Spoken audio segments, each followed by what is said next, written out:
the latest things that are coming up in front of me in judiciary especially is a bill, first off, that I have on 35E. When you enter into St. Paul on 35E, you have to go down to 45 miles an hour.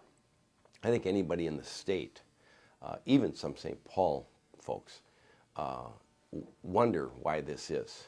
And many years ago, about 40 years ago, to have that done, there was a federal settlement with some of the neighbors in the area. I believe they were concerned about noise. But they put together this settlement that said, okay, we will allow you to put this 35E through. But in doing that, you first off, because of the noise, you can't have trucks over 9,000 pounds go through. And the second thing is you have to keep it a parkway, and you can never let it go above 45 miles an hour. Well, the settlement was agreed to, and all I'm saying as part of the state, I don't agree to it anymore. I think we need to raise that up. It was built, they say, for 50 miles an hour. So let's start there. And it is a start. I'll be real honest. It's a start because I think it's very ridiculous that St. Paul holds the rest of the state hostage as we try to come into that corridor. 3 miles before, we're going 70 miles an hour. We get down to 55, and we go into this 45 mile an hour, which is the only spot on an interstate in the whole United States that's 45 miles an hour. And I think it needs to be changed. And so we've got legislation to do just that. We're starting out by, let's just change it to 50 miles an hour, 5 mile difference. And I think the other thing that people need to understand is there's a lot of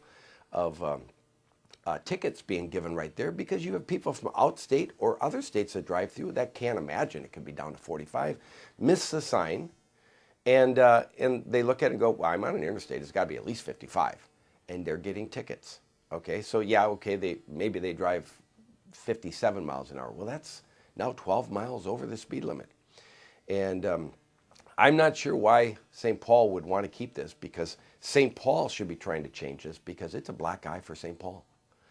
People drive that, and I drive it every day. And as soon as I get there, I go, oh, gee, 45.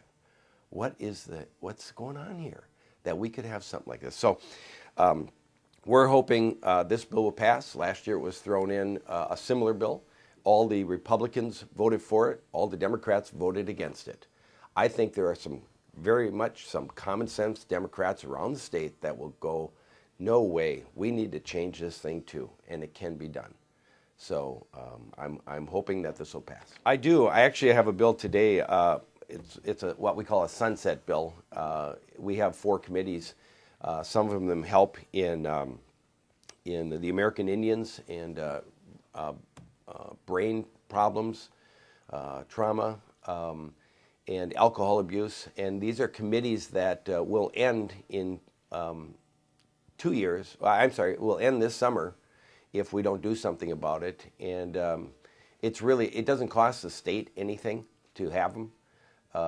They get federal grants, and that's where they get their money. So we'll have that in committee day. We'll probably extend that for 2 more years.